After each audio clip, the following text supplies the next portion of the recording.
Hello, everybody, and welcome to today's class. We are going to talk about coolant and coolant systems and when to service them and how to service them. So thank you for joining me, and let's get started. The first thing that I do want to talk about real quick is a little bit of safety. Cooling systems are pressurized with very, very hot liquid, and you will find out trying to cap off that they can rapidly boil and they can burn you very, very badly. So please do not do this on a vehicle because you will hurt yourself. And if you need help on how to do this properly, please let us know. We can come out and train you how to do a coolant service one-on-one. So the first thing I want to talk about is an engine. So an engine is basically a big piece of metal with moving parts. And inside of that engine, there is a explosion that happens every time that the cylinder goes up and down. When that explosion happens, it creates a lot of heat. That heat leaches into the metal and the metal warms up. And you have to do something to control that heat, or eventually the engine will warp or damage itself because of the heat. So that's why we need a cooling system, is because of this heat. So the way that I like to describe this is, think of the engine as a big block of metal, because basically that's what it is. It's a big block of metal. And when the engine's running, we're heating it up, right? If we were to keep heating this block of metal to the point that it would melt and change shape or twist or damage itself, or however you could think about that. So what we're doing in a cooling system inside of a car is you're running a pipe through that block of metal. You're giving a place for it to return, and then you're pumping it back out. When this is cycling, it's able to keep that block cool, and we put a water pump in the system so that fluid is pumped through the block, right? And it's cycled to be able to keep it cool at the same temperature so it doesn't overheat and it's able to do what we need it to do. Now, if we just did this and there was no way for us to cool down the liquid, the same problem that we would have with the block overheating in the first place would happen. Eventually, it wouldn't be able to handle the heat and it wouldn't be able to cool down. So we need to add a unit that locks the coolant in this area to keep it warm while the car is warming up. And then the thermostat would open at a specific temperature and flow coolant into a radiator. When the coolant's going to go into the radiator, it's going to cool off and then go back to the water pump and go back into the engine. And because we can do this, what happens is it starts cycling and it's able to cool the water off enough and pull the heat out of that block of metal and keep it cool. Now, when we're sitting at a stoplight, right, there's not a lot of air going over that radiator. So that's why we have cooling fans. So cooling fans turn on to pull air to make sure that that coolant is cooling as it's cycling through the system. And that's what cools down this massive block of metal that we call an engine block, right? And then one last little piece of knowledge. We don't want to dive into this too much today, but on the back of the engine where that twist happens, there's another tiny little radiator called a heater core.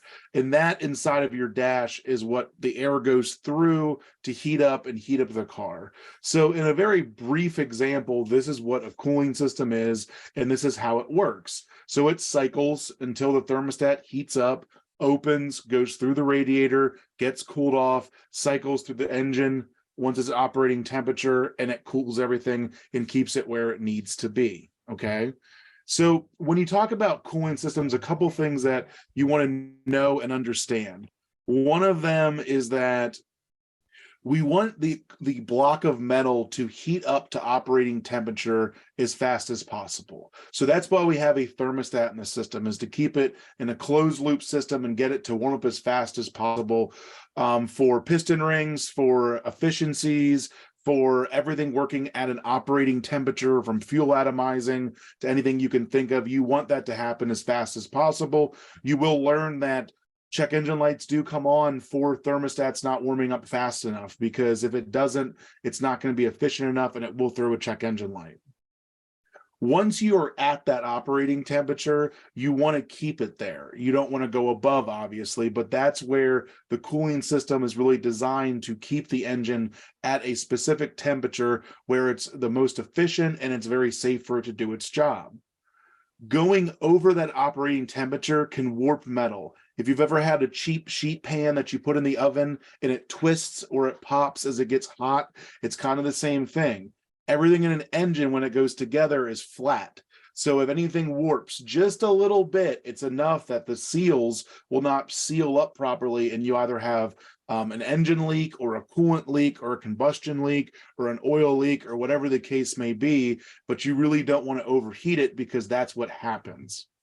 And then thirdly, we need something that's going to flow through it that is going to lubricate any of the moving components, and it's not corrosive, because you're putting a liquid in with a metal. And anyone who's ever seen bare metal get wet before, what happens? It rusts, right?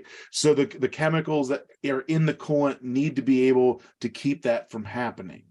So when we look at coolants, there's a lot of different kinds of coolants in the world on different applications, from computers to cooling towers at, water factories and anything you can imagine.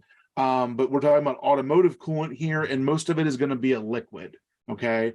One of the biggest things is that we don't want it to freeze, right? If we were to put water in a cooling system and you drive up north, especially in the winter, it would freeze. And when something freezes, it expands. And what happens is it can actually damage the engine because of the freezing.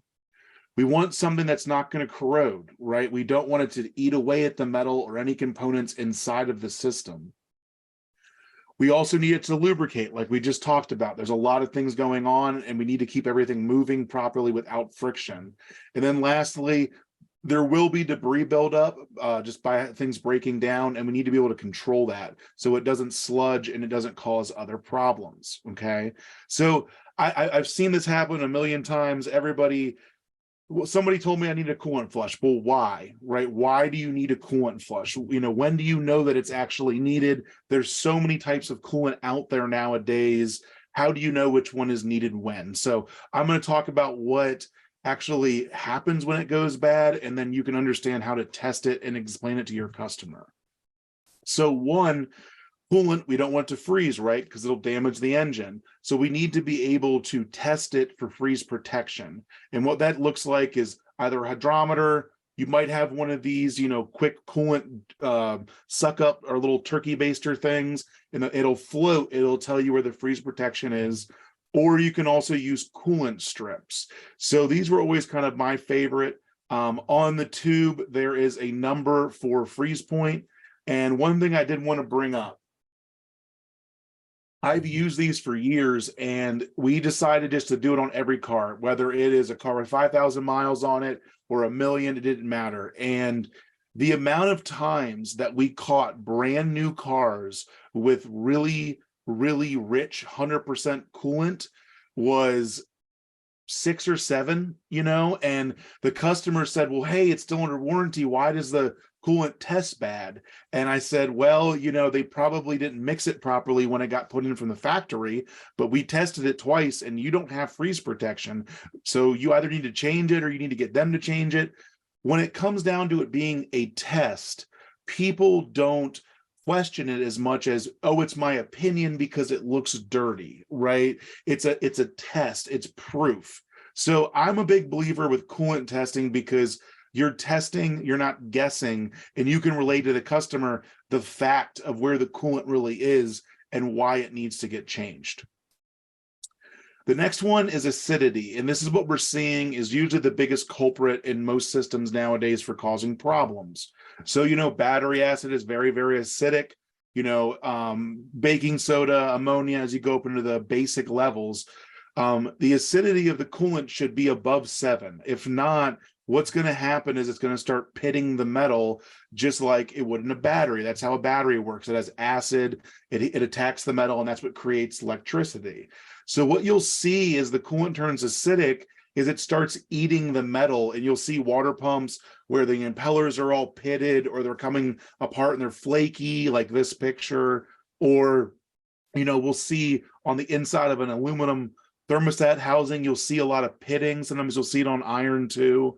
It's very common because the coolant is turning acidic. This is the first thing you're going to see before it gets to this point. If you can change it when it starts to get acidic, you don't have to get to this point. And that's the point of doing coolant services, is catching it before it gets this bad, because when it gets this bad, it's a lot harder to clean out, and it's a lot more of a problem you're going to have in the future.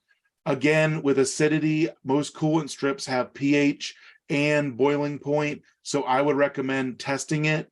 I would recommend selling it at 7, because once it goes anywhere below 7, it's technically acidic and it's technically causing a problem at that point. So it's something that is a really good way for you to educate your customers. I've had people come in and say, so-and-so told me I need a coolant flush. Well, let's test the coolant and find out, and we'll know everything that we need to know, and we can recommend if you need to have it flushed or not. The next big one is it stops lubricating. Now, when it loses its acidity, it's usually going to be stopped lubricating, and that's kind of what tells you, is going to happen. But what happens with coolant is when you touch it, especially when it's brand new, you'll notice it's kind of slippery in your fingers. You want that to be like that. When you look at old coolant, go out there and touch it with your fingers, and you'll notice that it's very dry and it's very like gritty. And that's what happens when it stops losing its lubricity, okay? Then for debris. So we've all seen this probably before. At this point, it has to have a coolant flush now. It has gotten really bad. If you would have checked it for acidity, you would have caught it before it got to this point. And that's what we want to do, because when it gets to this, it's very difficult to clean out.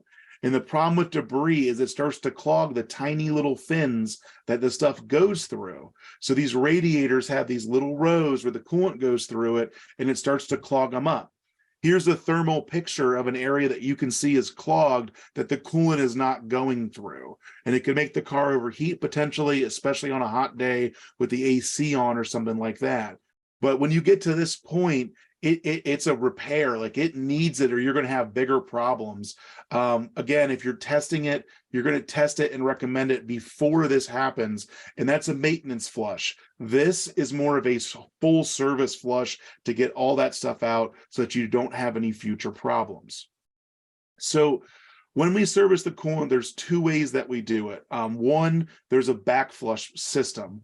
Our machine's the CT2, and I'll kind of explain here how it works. So in this cooling system, the way that the water moves through this system is it comes down from the top through the radiator and goes out the bottom back into the motor, okay?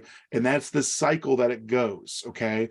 When you're doing a back flush, you're going to pump the coolant in a different direction so that it pushes the stuff out, right? Just think of a river. A river is flowing in one direction all the time, so everything kind of gets stuck going that way. If you were able to go the other direction, you would loosen all that stuff up and blow it out. So what you're going to do is you're going to pour the cleaner in first. It's called super clean, and you're going to run it up to operating temperature. The best gauge for that is when the cooling fans kick on. When the cooling fans kick on, you know it's up in operating temperature and the whole system is cycling. Then you want to wait another 5 to 10 minutes and just let it do its job. This stuff is really, really good at getting all the debris and all that stuff loose and up into the fluid, so that when we push the new fluid in, it pushes it right out. You're going to use one of these fittings, and you're going to bypass into the upper radiator hose, okay? And what's going to happen is you're going to fill the machine with 2 gallons of coolant and then start pumping the coolant in. And what happens is it's going to push it into the system. And then what's going to happen is it's going to come back up, going the opposite direction through the radiator, pushing all the dirty stuff out, going the opposite direction. And then it's going to recover it back into the coolant machine. When you're done with that, you're going to add super cool. So super cool is designed to maintain the pH and correct pH. And also it's a lot of concentrate to handle any potential rust or sludge or lubricant issues. It's a very, very strong product, and it works very, very well. The next way is to exchange the coolant. This is more of a maintenance service. You can do it all day, every day. But if you have one that's sludged or there's a lot of debris, you should really do the bypass service. So with this machine, this is the new MVP machine. It's fantastic. The way that you're going to do it is in that handle, there's actually a built-in rubber nozzle with a fitting, and it's all insulated because obviously the coolant's going to be hot, right? So what you're going to do is for an expansion tank car, or if you want to just do a maintenance service on one that has an upper radiator hose, you're just going to hook this machine up. I'm sorry, put the cleaner in first, operating temperature, cooling fans come on, then another 5 to 10 minutes. When that's done, very slowly release the cap, let the pressure dissipate, and then take the cap off, and then put this in. And what you're going to do is you're going to vacuum it out. So it is going to pull the dirty fluid out. You'll see the rubber hoses actually collapse because it's sucking it all out. And then you're going to refill it with new coolant. Okay, you're doing this while the car's running so that it can move it around. Then you're going to do that a second time. This is a much quicker process because you're not taking hoses off or any of this other stuff. And it's a 95% coolant transfusion versus 100 like the bypass. But for a maintenance service, this is a much quicker way to do it. And it does a very, very good job. And then after that, you're going to put the super cool in, which is going to take care of any other issues with acidity in the future. Now, how do you talk to a customer about coolant, right? It's been kind of all over the place. I remember when I was a tech, we still had some customers that said, oh, I want my coolant changed because it's coming into winter and we do it every year. But then there's some cars that don't need that. And then there's some that do. And it's really confusing. Everything's all over the place. And again, this is why I like testing coolant. But whenever you're going to try to bring up a service, the best thing that you can do is start that discussion before you bring the car into the shop. Okay. So with a new customer, ask them where they've been maintaining their car before. It's a really good way to set the tone that they know you're going to be looking at maintenance. They want to know where you're at. And a lot of them will tell you, I have the records in the glove box, go ahead and go through them so we can get an idea of what's been done and what doesn't. Then when I call them, they know that this is going to happen and they're expecting it because they want to maintain their car. The other great way to bring this up or any other service is, do you remember the last time that you had your coolant service? Because at this mileage, it would probably be a time that it's due, or at this time of the year, we usually recommend testing it, or whatever the case may be. But bringing up that question will get them to think about it and say, you know what, it has been a really long time, or I might have never done it before, right? What is the plan for this vehicle? Have you ever taken a class from me before? I love this phrase because customers will tell you that I do want to keep this car for a long time. Okay, great, right? And then this is the next piece that I really like is explaining to them that you're going to do the test. We will test your coolant for freeze point and acidity today. That way we know where we are and we can make a plan from there, right? Now, it's hard to say that about every product that you're going to test. And one of the tricks that I've learned over the years is get a copy of your inspection, whether it's paper or it's digital, make it real pretty. Just do it like a perfect one, and then laminate it and keep it at the counter and go over that with them and say, look, not only are we going to test your coolant, we're going to test your battery, we're going to measure your brakes, we're going to look at your tires, and we're going to go over to all this stuff with you so that you know where the health of your vehicle is, right? That's a really good way to get them to expect it. And then when you talk about it, they're not surprised and like, okay, I had a feeling it needed some stuff. It's been a few years, and people will make a larger purchase with you when they know that everything's been inspected because there's a less chance of a surprise later. When you remove risk from a buying situation, it helps them become more confident in spending money with you. So try explaining the inspection you do at the counter more often, and you're going to be able to sell a lot more service. So how do we go about selling a coolant service? Well, if you're going to do testing, it's pretty simple, right? You're going to talk to the customer about it, and then you're going to bring it up on the phone. We tested your coolant and it's about to turn acidic. I recommended it 7, right? You can even recommend it at 7.5 and say, hey, if you don't get it done today, you got to get it done next time, kind of thing. But once it goes under 7, it's acidic. So we tested it today. It turned out it's acidic. We recommend replacing it before it starts causing a problem. Now I put in there, don't over explain. People need that little short sentence, and if they want to know more information, trust me, they will ask you for it. But what happens is we explain, and they've zoned out and just been like, oh my God, what is this going to cost, right? If they have more questions, they'll ask, and I'll bring that up here in a second. The next way is to go over the test that you did, right? Well, here at Charlie's Automotive, we inspect the coolant and we inspected yours, and we noticed that there's a lot of debris in the system. We recommend replacing it right now before it causes any other problems, right? Everybody can see that. They get it. There's debris. They get that, right? It's dirty. It shouldn't be. You don't need to dive into all this stuff. If they want to know more, they will ask you. And then third is setting an interval, right? When you start testing every car, you'll start noticing like, oh, this car I saw a year ago was at 8.5, and then this year it was at 7.5. So I know it takes about a year for it to go from here to here, and I can kind of tell this customer, like, by next visit, you're going to need it, right? And you'll start understanding that like certain mileages are recommendable because at that mileage, if it hasn't been done, it's gonna be acidic before you test it. And then you do, and you go, oh wow, look, big surprise, right? So a lot of shops will recommend some kind of interval, right? We recommend replacing your coolant every 50,000 and then 30,000 miles after that. For our experience, we know that if you follow these guidelines, you won't have any coolant issues, right? And you start to learn what that interval should be. That's how shops do make recommendations by mileage. And if the customer says, oh, we already had it done, perfect. We'll check it, we'll test it, we'll see where we're at. Because a lot of customers will have a recall repair or an engine repair, and they think they're getting new coolant, and they're usually not, because they didn't get covered in that recall or whatever the case may be. So a lot of them don't know that it hasn't been done. And this is one of the biggest services that gets missed, in my opinion, because we don't think about it, right? But we need to test it before it becomes acidic, because that's why we did so many GM intakes, is because Dexcool turns super acidic as it goes bad and it starts eating gaskets, right? So let's say that there is follow-up needed. I would say something like this, right? Hey, Peyton, what about the acidity? I don't get it. Well, when the coolant turns acidic, it starts eating gaskets and it won't lubricate like it should.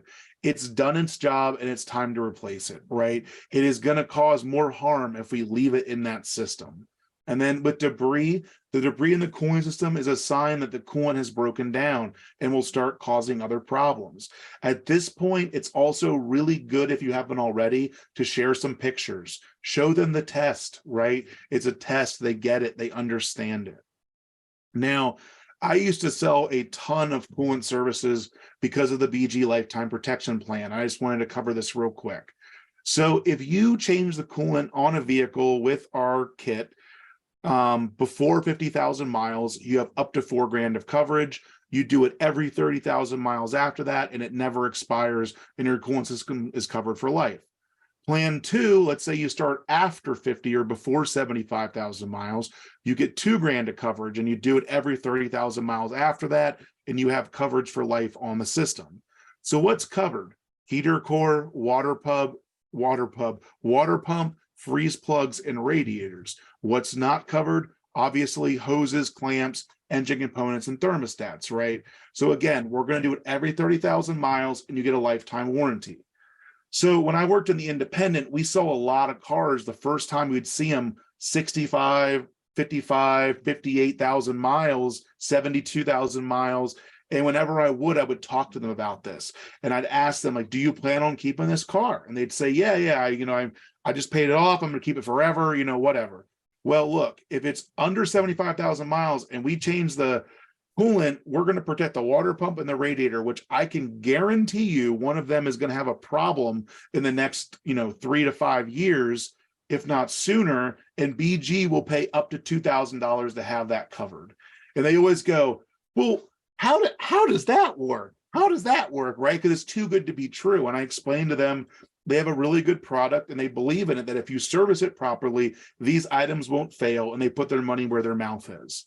So I used to sell a lot of services this way, and this would kind of open the door for me to talk to them about the other services that they should be doing, because at this point, they don't have a powertrain warranty. They don't have a factory warranty. And a lot of them are looking for something that they can rely on to give them a little bit of, protection and security with their vehicle. So how does this process work? People ask us all the time because we don't work like an aftermarket warranty company. So let's say we have a Jeep, comes in 67,000 miles. We're going to use the cleaner and the super cool, okay? And it's going to cover us for $2,000 because it's before the or after the 50 and before the 75,000. Let's say the radiator fails, okay, at 82. That's before the 30,000 miles would expire, so they're covered. So the labor would be paid full labor rate, full list price on parts, and then the customer would be responsible for the coolant service, which is going to extend the warranty for another 30,000 miles. Okay, so in that situation, they would pay $911.94, and that we would cover the repair. So when you do this, everybody thinks it's difficult, and it's really simple. All you got to do is put together an invoice, you upload it to a website, they're going to email you and tell you if you missed anything, you send them the right stuff, and they literally send you a credit card over email. So it's really, really simple, and this is a really, really great system because those cars are going to have that problem, and you're kind of helping your customer out, and then they start believing in you because you've kind of got their back. So real quick recap, I wanted to run through the products. So we have our cleaner, we have super cool, and then a product that a lot of you have not seen is our sealer. So we have the only sealer on the market that does not clog systems. A lot of them do, and a lot of factories do provide sealers. So if you know about Subaru head gaskets, if you use their sealer, it's supposed to prevent it, right? Bar stop leak has been in a lot of GM owners' manuals because it's a little flaky and it actually fills little tiny cracks before they become bigger issues. But if you're looking for something for the solution, whether it's fleets or whatever the case may be, we have a really great sealer, and it does work very, very well. We also make a very fantastic universal coolant that has spec'd out for every vehicle on the market. So if you're sick of buying a bunch of different coolants, we have it in orange, we have it in green, we have it in blue, we have it in pink, and we have it in an undiluted gold. Now, we also sell drums of it. If it's someone that you're curious about, feel free to reach out to us and we can get you hooked up. So a couple quick reminders about selling coolant services. One, explain to them that you're going to test it, just like anything, right? Because then you get that, well, why did you tell me this? I didn't ask about this, right? You need to tell them that you're going to be looking over the vehicle and testing stuff, right? Test every car. You'll be blown away at the ones that fail, and you'll be blown away the ones that are good. And then when you explain to them on the phone, we tested your coolant and it's actually great. Oh, well, that's good because I just had my water pump replaced with this other guy's, and now I know. But it proves to them that you're actually checking, right? It's also like showing them a picture of a clean cabin filter, because then they go, oh, wow, they actually check it every time, not just when it's dirty, right? Go over the results with the customer. People want to know what's going on with their car. It makes them feel good and not have to worry about things because, hey, I had it checked. They went over all the stuff they checked and everything seemed good.